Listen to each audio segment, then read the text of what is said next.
Okay. Okay, so you want to start it on me? Record. Hi guys. I know that maybe you've seen the GoFundMe thing posted on my page, and I just wanted to explain from the horse's mouth, or in this case, the jackass's mouth, what that was about. So, I've actually been working on this for a couple of days, but my phones, picture here, which several were generously donated to me, I fogged them all up and none of them are working, and yeah, my computers as well. So after hours of working on this, I have ended up at Michelle's house, which is why I'm in a clean environment, and she is recording this message to you guys.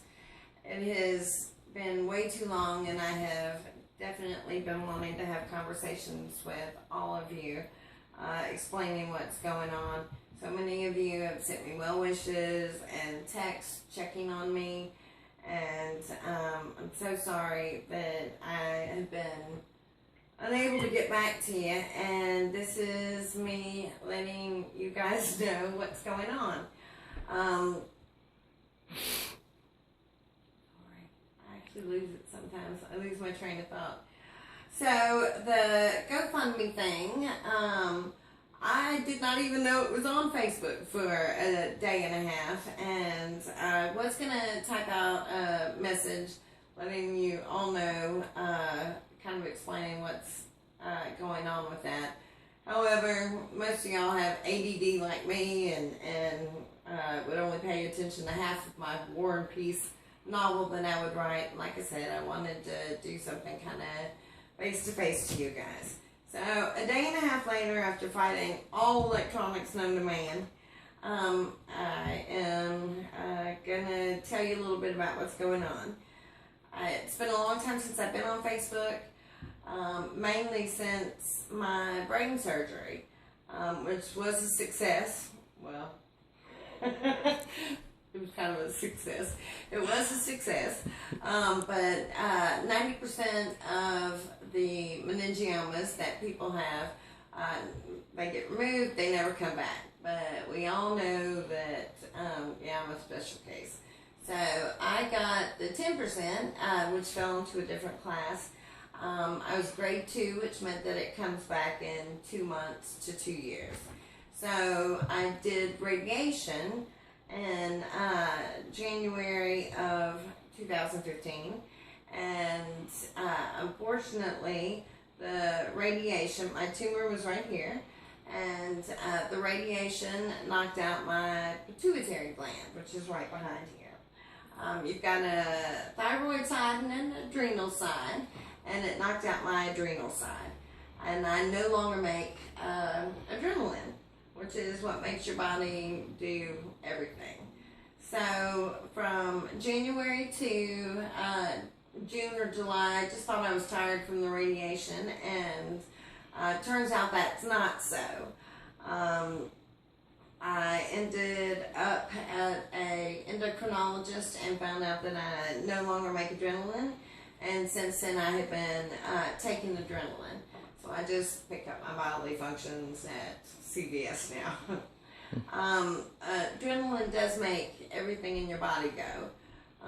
And as a matter of fact, if I were even in a minor car accident, a lot of people with adrenaline failure or insufficiency end up dying from minor car accidents, because just like when somebody's adrenaline kicks in an argument or a fight or in an accident, mine kicks in as well. It just uses up everything that I have taken myself to compensate for.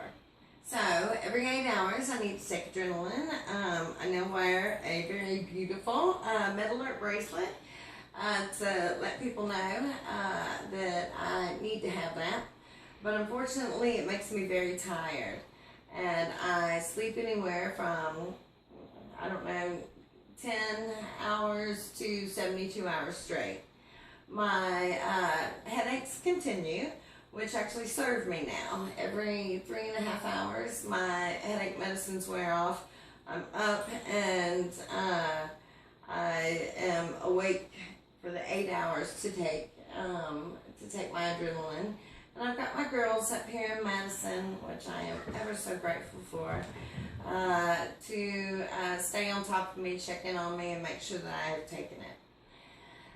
So, with me being extremely tired, we've been working very hard on trying to adjust my adrenaline levels because I continue to be very tired and unable to do essentially anything. So, adrenaline failure is kind of like the Jelly of the Month Club, or a sexually transmitted disease, and it's the gift that just keeps on giving and affects every system in your body. I stay in infection, and I actually had a couple of major procedures in January. Benchmark of healing was 2 weeks, and I reached my benchmark at 4 months. So, guys, you know how important you are to me. Laura Risk will even track me down to South Africa. She hadn't heard from me on particular days that I always call. And I have missed birthdays and important moments and just plain getting on Facebook to connect with you guys and sharing your lives. And please know how devastating that is to me. It truly is. After having the brain surgery, I know how precious moments are and how precious you guys are. And I really hate that. Anyway, I am now on narcolepsy medicine, and which I fall asleep waiting for it to kick in, as well as back on my ADD medicine because I was cleared for my heart soon after my brain surgery.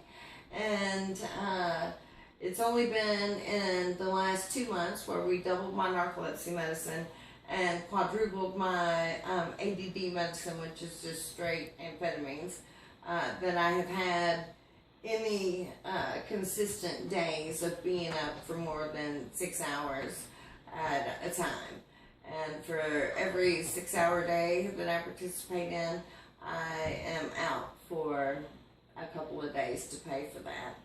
So again, please forgive me if I haven't gotten back to you. I want to. I'm thinking of you so much. I certainly didn't expect for this to go on this long. Not brain surgery and we would be over it. And that happens not to be the case. Again, the pituitary gland affects everything, and I have had additional problems in absolutely every system. We actually thought for a couple of weeks that I had bone marrow cancer, and my hematologist, because my blood work has been just absolutely all over the place, but my hematologist found my case to be so interesting because I never present or am typical for symptoms or anything that I'm supposed to have, that he convened his own board of brain and cancer doctors just to go over my case. My brain surgeon said that he had never seen such swelling in comparison to the size of meningioma that I had, which was about a quarter wide, or I'm sorry, a $1/2 wide by a quarter deep. I still get checked for brain tumors, which I am more likely to have, but there's nothing there, which I find extremely funny. They check my brain and there's nothing there. But it has led to other issues, and we recently checked by the way, I didn't have bone marrow cancer, just my levels were extremely off.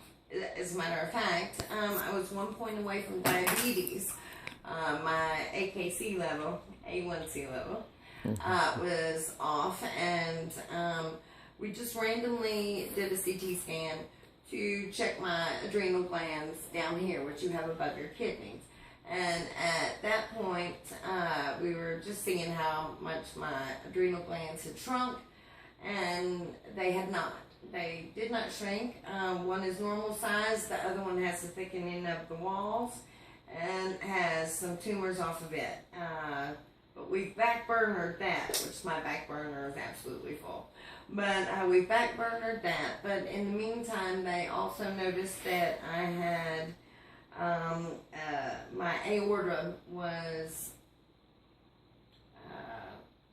calcified, which is your main vein. My aorta was calcified, and they sent me back to the heart doctor, who did an echocardiogram and a Holter monitor on me. And they found, I guess my ejection level was back in the danger range.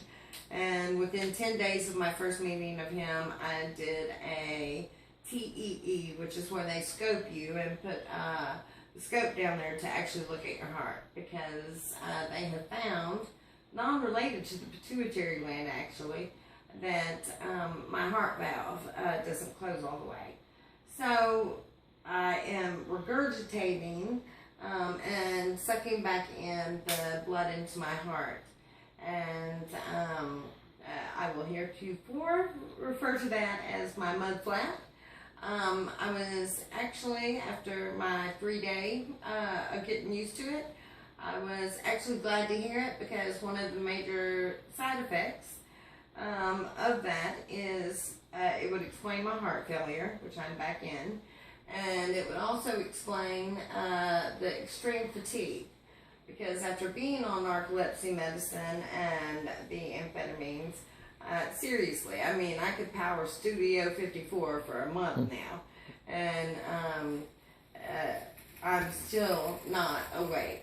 And so that would explain that. And I was very much so looking forward to getting the valve replacement surgery. I'm probably the only person on the planet looking forward to heart surgery. However, once they cut into your skull and peel your face down, yeah, everything else is just no big deal. But I am going tomorrow to find out the results of that particular test, because being atypical for absolutely everything, we did a definitive test last week, which was a metabolic stress test, and it did measure where my carbon dioxide and oxygen crossover, and that will be the definitive test on where I am on having surgery, because this valve regurgitation is a progressive disease. I will at some point have to have surgery. We just don't know when, and I'm hoping for soon, because I hear you feel better and better every day. Now we will get to why the GoFund. Now that you know why I have not been returning texts, and quite honestly, between the phones and the computers, I can't answer a call, send a text, anything. It's getting pretty bad. Although I'm trying to consolidate all these, turn them back in for a phone that actually does work. If I have not responded on Facebook or on text or any of that, please just forgive me. Half of it is an electronics problem, and the rest of it is because I'm passed out.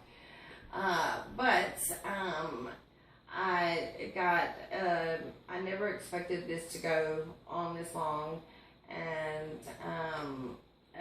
for 2015, I received a good deal of support from family and friends, and at the beginning of 2016, everybody, it's hard times everywhere, and especially for a long-term illness, people just can't, it's hard to take on additional burden. As a matter of fact, at the end of this, I'll be giving out my social security number so that many of you can claim me on your taxes, as you well should. But it's, I found myself at the beginning of 2016 unable to afford any of my expenses, which included a $600 a month medical or prescription bill. I've been extremely fortunate. Many of you have sent me gift cards for my birthday and Christmas. My girls, many of you know the Six Pack Plus Me, which we all graduated from high school together, and they've remained a tight group, and they're the reason I stayed at Madison. It's the highest concentration of the most wonderful people that you could ever assemble. But I don't want to get political here. However, I do want to say this, that I've been fighting with Social Security for Medicaid, Medicare, whichever it was. That fight ended in January, where I was denied. But I am on the Obamacare program, and whether you are a fan or not, it is benefiting me a lot. I went from $600 a month out of pocket for prescriptions to a very small percentage of that. I was very fortunate that Norton's has covered just about all of my bills. You're looking at the $250,000 one for sure. But if you want to know who the government programs benefit, you're looking at her. I am who those programs benefit, and I am very lucky that here in Madison, not only the people who love me and take care of me on a daily basis, but there are private organizations which do help a couple of times out of the year, and I have been very, very fortunate in receiving help and assistance there. Y'all know me to be a prideful person, and even going through the divorce with Jeanne, I might have stayed on your couch or in your garage or something like that, but I always paid my way. And I find myself in difficult circumstances now, even with assistance, and it has fallen upon my girls. It indeed takes a village to raise a Stephanie, and y'all know that Michelle and I share some kitty kids together, and I will go outside and find litter and cat food and donations that way. There's so many people that bring me down meals, and people who pick up stuff on the way to check on me and refuse to take any kind of payment. People who work on my car for no charge. Everybody pitches in to take care of me, and I so appreciate it. I'm lucky. I live in a space that's actually about 16 by 16 studio apartment, which I adore. And my landlords are very kind and understanding people, and have understood that I have been unable to work and unable to pay my rent. So I am a little behind in that and in several other things. And as much as I am prideful and certainly don't want to be talking about money with you guys, the people who support me the most and on a daily basis felt the need to get together and do this GoFund for me. I'm sure the burden on them is great and has been great, and when they feel it's time to call in the troops, then it is time to call in the troops. We recently had that hurricane, that over 100 people were killed in Haiti.